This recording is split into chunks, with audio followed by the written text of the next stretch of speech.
The morning sun cast long shadows across Kensington Palace as Prince William stood at his office window, watching the early commuters hurry past the gates.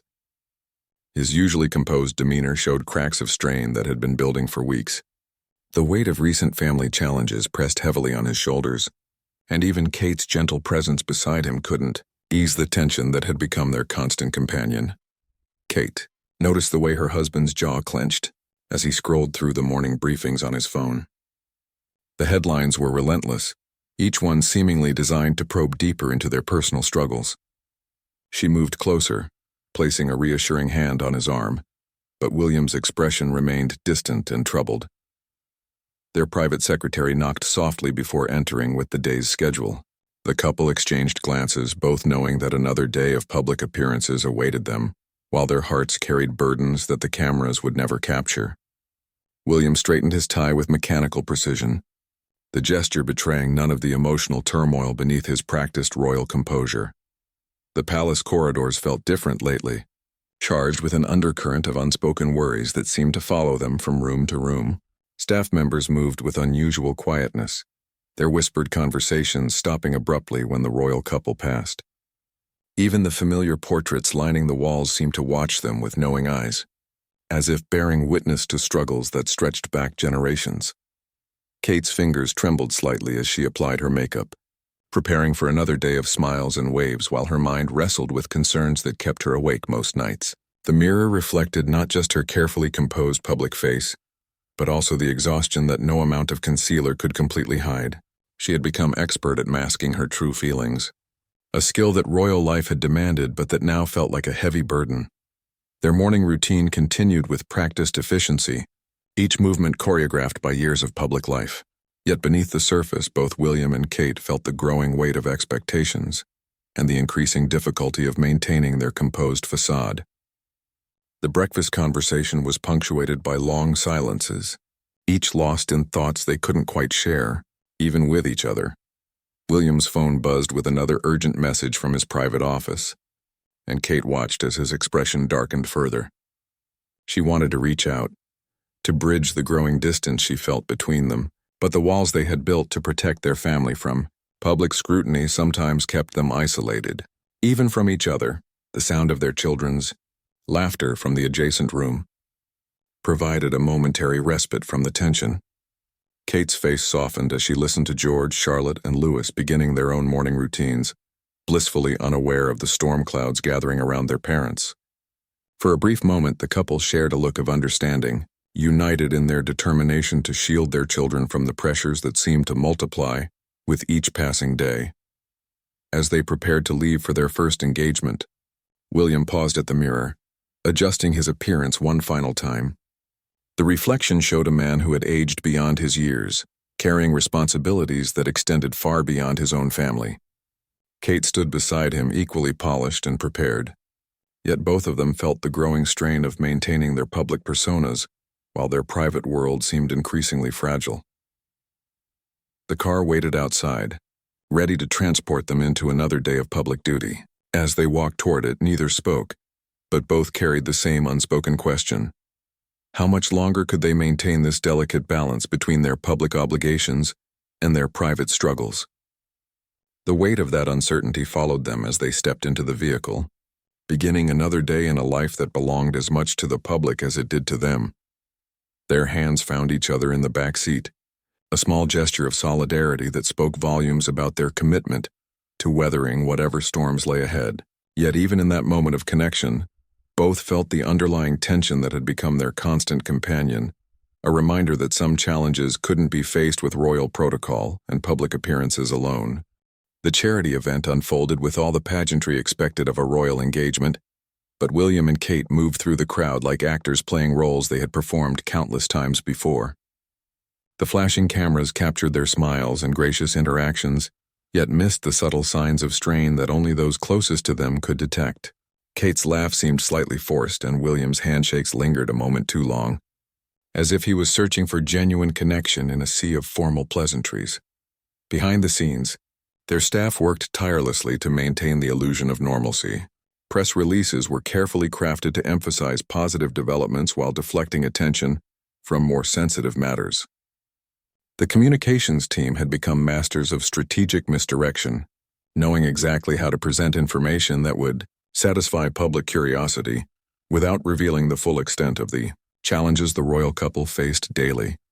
During a brief, private moment between public appearances, Kate found herself in the palace chapel, seeking solace in the quiet sanctuary that had witnessed centuries of royal prayers and private struggles.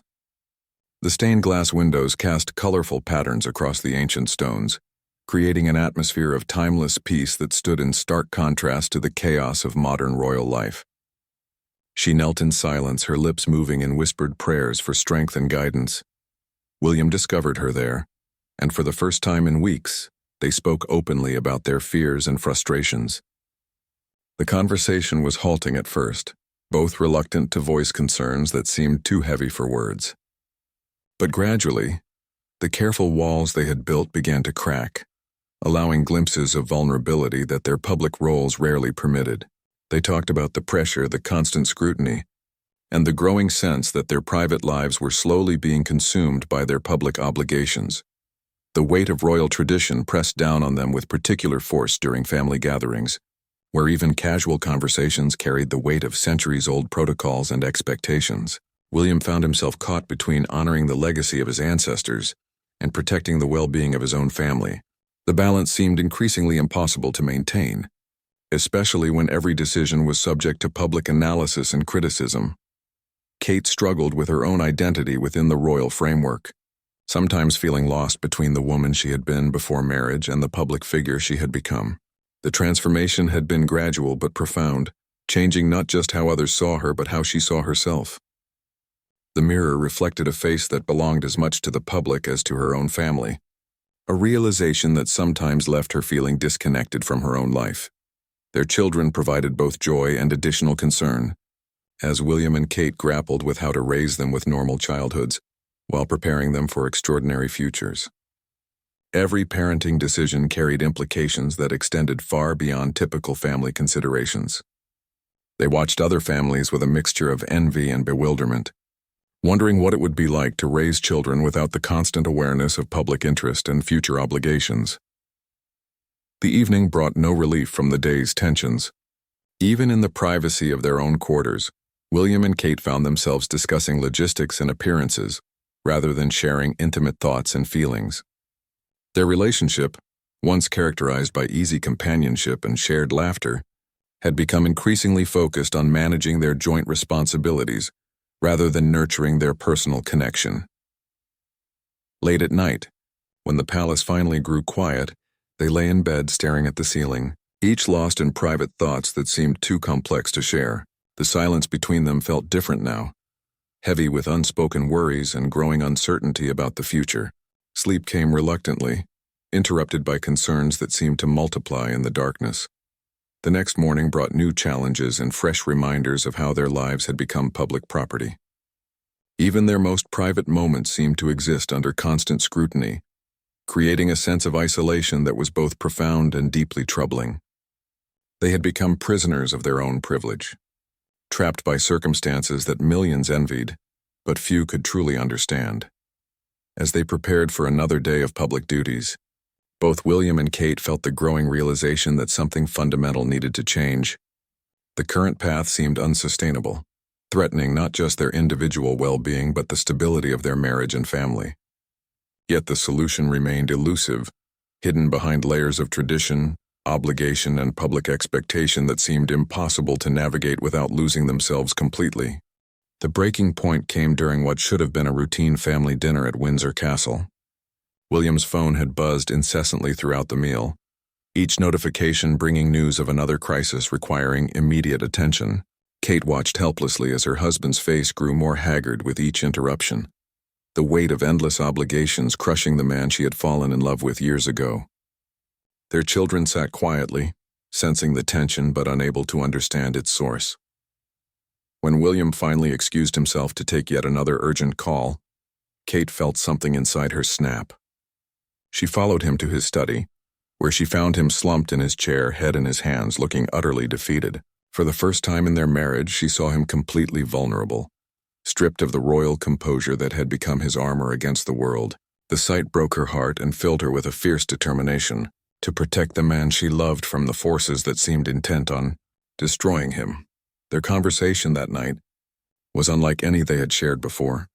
William spoke of feeling trapped in a life that no longer felt like his own, of watching their children grow up in snapshots between official engagements, of the growing distance he felt from Kate despite their physical proximity. His words came in broken fragments, as if speaking his truth might somehow make it too real to bear. Kate listened without judgment, recognizing her own struggles reflected in his pain. The palace staff noticed the change in their employers immediately. The usual morning briefings were postponed, and several public engagements were quietly rescheduled. Rumors began to circulate among the household staff, whispered concerns about the unusual disruption to routines that had been maintained for years. The communications team worked overtime to deflect media inquiries, crafting careful statements about minor schedule adjustments while protecting the truth of what was unfolding behind closed doors. Kate found herself questioning everything she had accepted about royal life. The carefully maintained boundaries between public duty and private happiness suddenly seemed not just artificial, but destructive. She began researching other royal families, looking for examples of how others had managed to maintain their humanity within the constraints of constitutional monarchy. The answers she found were both encouraging and deeply troubling, revealing a long history of personal sacrifice. In service to institutional stability, William's relationship with his father became strained as he struggled to communicate his concerns without seeming to reject the very foundations of the institution he would one day lead. Their conversations were careful and formal, loaded with unspoken expectations and generational differences that made honest dialogue nearly impossible. The weight of history and tradition stood between them like an insurmountable wall, preventing the kind of open communication that their relationship desperately needed. The children began to notice their parents' distress, despite efforts to shield them from the growing crisis. Charlotte asked why Daddy looked so sad, and George wondered why Mummy cried when she thought no one was watching.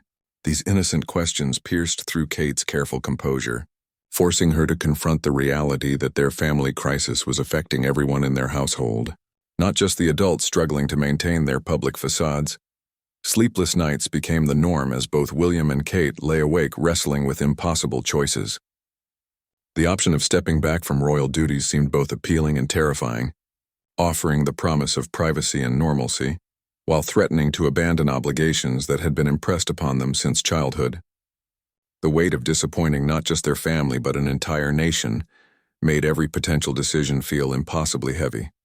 Their marriage counselor, sworn to absolute secrecy, provided a safe space for them to explore feelings that had been suppressed for too long.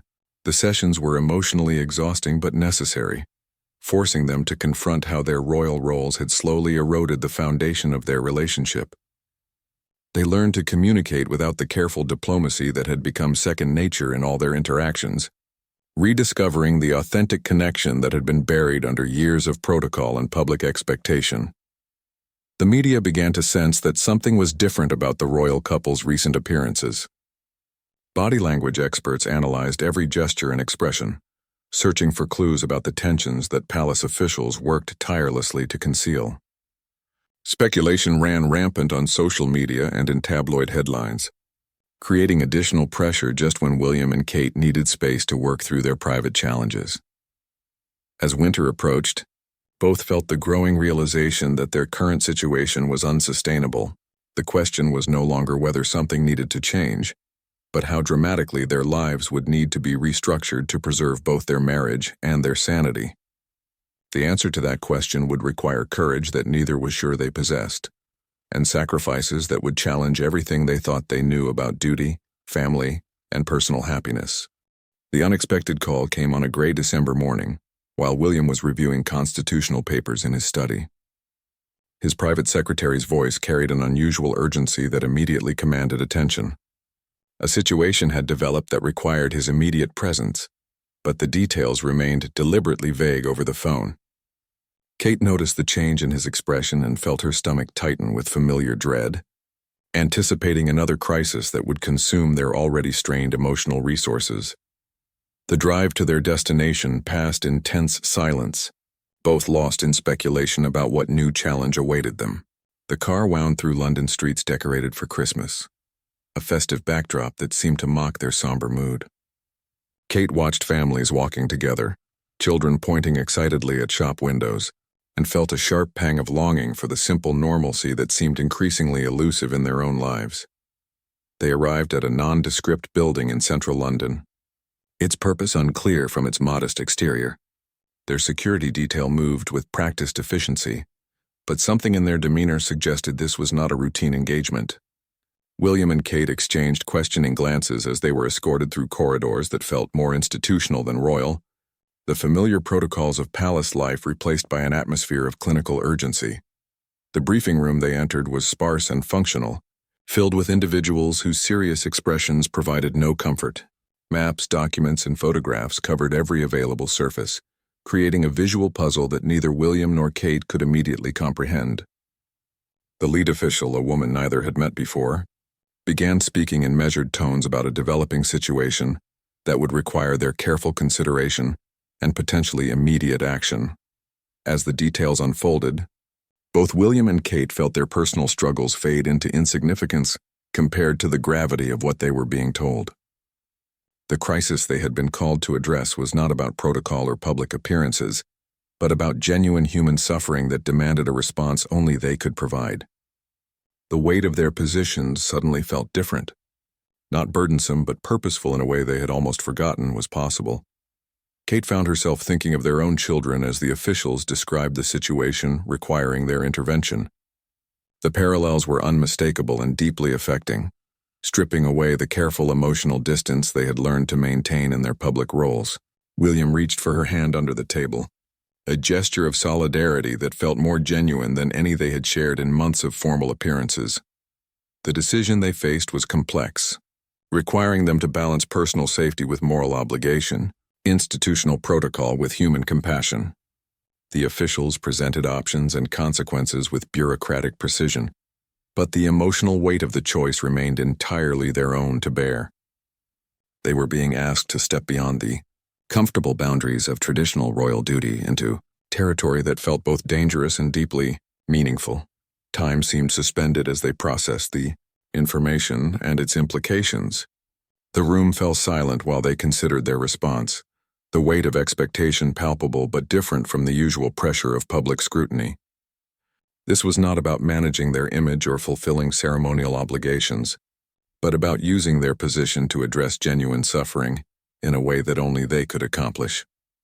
William spoke first, his voice steady but carrying an emotion that had been absent from his public statements for months. He asked detailed questions about security protocols, timing, and potential outcomes, his mind shifting into a mode of focused determination that Kate had not seen since their early married years. The man who had seemed so defeated just days earlier was suddenly energized by the prospect of meaningful action. Kate's questions revealed her own transformation from struggling royal spouse to engaged advocate. She inquired about the human elements that the officials had glossed over, demanding details about individual stories and specific needs that their intervention might address. Her voice carried a strength and authority that surprised everyone in the room, including herself. The officials exchanged glances as they realized that the royal couple was not simply going to accept their recommendations but was actively engaging with the moral complexity of the situation. The dynamics in the room shifted as William and Kate moved from passive recipients of briefings to active participants in crafting a response that reflected their values rather than just their obligations. The meeting continued. Both felt something fundamental shifting in their understanding of their roles and their relationship. The personal crisis that had consumed them for months suddenly seemed less important than the opportunity to use their positions for genuine good. They were rediscovering why they had accepted their roles in the first place, and what it might mean to fulfill those roles with authentic purpose rather than dutiful resignation. The journey to their destination required traveling in unmarked vehicles through routes carefully planned to avoid public attention. William and Kate sat in the back seat, both lost in contemplation about what they would encounter and how they should respond. The briefing documents in their hands contained stark photographs and statistics that made their personal struggles seem trivial by comparison. Kate traced the edges of one particularly affecting image, a reminder of the human cost of the situation they were being asked to address. Their security team had been expanded for this mission, but the additional protection felt less like comfort and more like acknowledgement of the genuine risks they were undertaking. Unlike their usual public appearances where crowds gathered to celebrate their presence, this destination promised encounters with people who had no interest in royal protocol or ceremonial pleasantries. They were entering a world where their titles meant little, and their humanity would be tested in ways their training had never prepared them for. The facility they approached looked more like a military installation than any venue they had previously visited in their royal capacity. High walls topped with security wire surrounded buildings that spoke of serious purpose rather than welcoming hospitality. As their vehicle passed through multiple checkpoints, William felt his pulse quicken with an anticipation that was equal parts excitement and apprehension. This felt real in a way that most of their official duties never had. Inside the main building, they were greeted not by the usual lineup of officials and dignitaries, but by a small team of professionals whose faces reflected the gravity of their work. The introductions were brief and businesslike, focusing on practical matters rather than ceremonial niceties. Kate appreciated the directness, feeling more respected as a person rather than simply acknowledged as a royal figurehead. Their first briefing took place in a room where large monitors displayed real-time information from multiple sources. The scope of the operation they were being shown was staggering, involving coordination between agencies and organizations across several countries. William found himself asking technical questions that revealed his military training, while Kate focused on the human elements that would be affected by various response options. The officials explained that their involvement was not merely symbolic, but operationally essential. Their unique position and international recognition could open doors that remained closed to traditional diplomatic channels. The mission would require them to step far outside their comfort zones, engaging directly with people in situations that had never appeared in any royal protocol manual.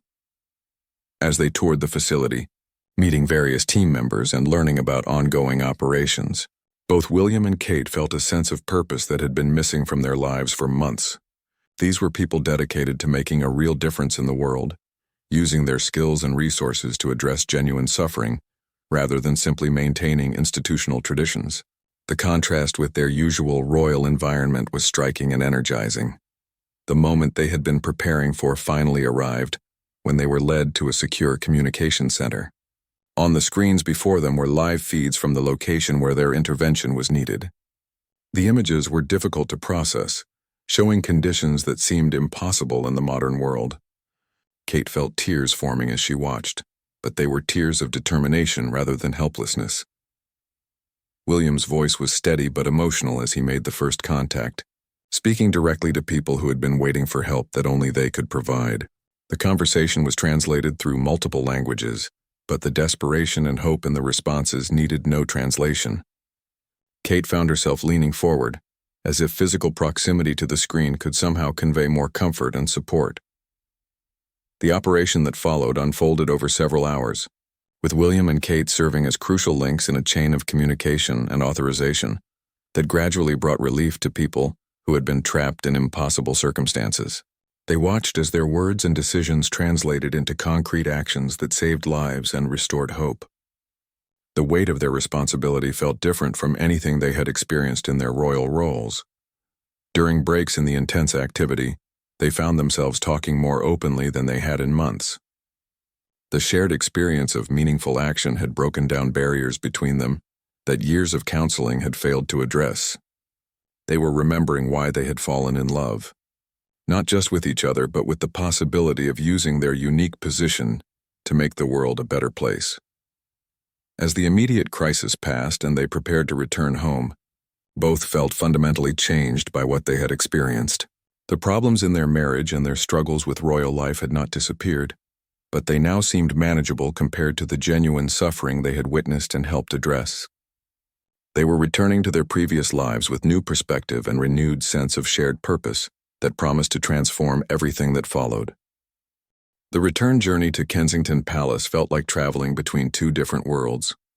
William and Kate sat closer together in the back seat, their hands intertwined in a way that spoke of rediscovered connection rather than mere protocol. The London streets looked the same, but everything felt different after what they had experienced. The crisis that had consumed their thoughts for months seemed smaller now, not because it was unimportant, but because they had remembered what truly mattered. Back in their private quarters, they sat together in comfortable silence for the first time in memory. The usual urgency to review schedules and manage appearances had been replaced by a quiet contentment that neither wanted to disturb with unnecessary conversation. Kate curled up beside William on the sofa, both still processing the profound impact of their recent experience. The weight of their royal duties felt different now, less like burdens and more like opportunities. Their children noticed the change immediately when they returned from school. George commented that Daddy looked happy again, while Charlotte observed that Mummy's smile reached her eyes in a way it hadn't for weeks. Even young Louis seemed to sense the shift in atmosphere, becoming more playful and relaxed in their presence. The family dinner that evening was filled with genuine laughter and easy conversation. The kind of natural interaction they had feared was lost forever. The palace staff also recognized that something fundamental had shifted. The tension that had permeated the household for months began to dissipate as William and Kate moved through their daily routines with renewed energy and purpose. Their private secretary noticed that they were taking more interest in the meaningful aspects of their engagements, rather than simply fulfilling obligations. The change was subtle but unmistakable. In the weeks that followed, William and Kate began to reshape their approach to royal duty. They declined certain ceremonial obligations that felt empty and meaningless, instead focusing their energy on causes that offered opportunities for genuine impact. Their staff initially worried about the departure from traditional expectations, but the public response was overwhelmingly positive as people recognized the authenticity in their renewed commitment. Their marriage counselor observed the transformation with professional satisfaction and personal relief. The couple who had seemed on the verge of emotional breakdown just months earlier now displayed a level of connection and shared purpose that exceeded what they had achieved even in their early married years. The crisis that had threatened to destroy their relationship had ultimately strengthened it by forcing them to rediscover their fundamental compatibility. The media began to notice the change in their public appearances as well. Body language experts commented on their increased physical affinity and genuine engagement with the people they met. The carefully manufactured smiles of recent years had been replaced by expressions of authentic interest and compassion. Their handlers found it easier to manage their schedule because William and Kate were no longer resistant to their public obligations but actively engaged with them. Their children benefited most from the transformation. Family time became protected and sacred, with both parents fully present rather than distracted by the constant pressure of managing their public image. William taught George to play cricket in the palace gardens while Kate helped Charlotte with her art projects. Moments of normal family life that grounded them all in what truly mattered. The secret of their recent mission remained protected, known only to a small circle of trusted individuals. But the impact of that experience continued to influence every aspect of their lives. They had been reminded that their unique position carried real power to make a difference, and that knowledge gave meaning to sacrifices that had previously felt pointless and draining. Late at night, when the palace grew quiet and their children were asleep, William and Kate would sometimes talk about their future with an optimism that had been absent for too long. They began making plans that balanced their royal obligations with their personal happiness, recognizing that they could serve the institution better by preserving their own well-being and family unity. The crisis that had brought them to the brink of despair had ultimately become the catalyst for their renewal. They had learned that their marriage could survive anything if they maintained their commitment to honesty and mutual support. The royal titles that had sometimes felt like cages were transformed into tools they could use to create positive change in the world. As Christmas approached, they looked forward to the holiday with genuine anticipation, rather than dutiful resignation. Their children would have parents who were not just physically present, but emotionally available. The palace would be filled with authentic joy, rather than carefully managed appearances. They had found their way back to each other and to a vision of royal service that honored both their personal values and their public responsibilities. The door that had opened to reveal their heartbreak had ultimately led them to a deeper understanding of love, purpose, and the true meaning of duty.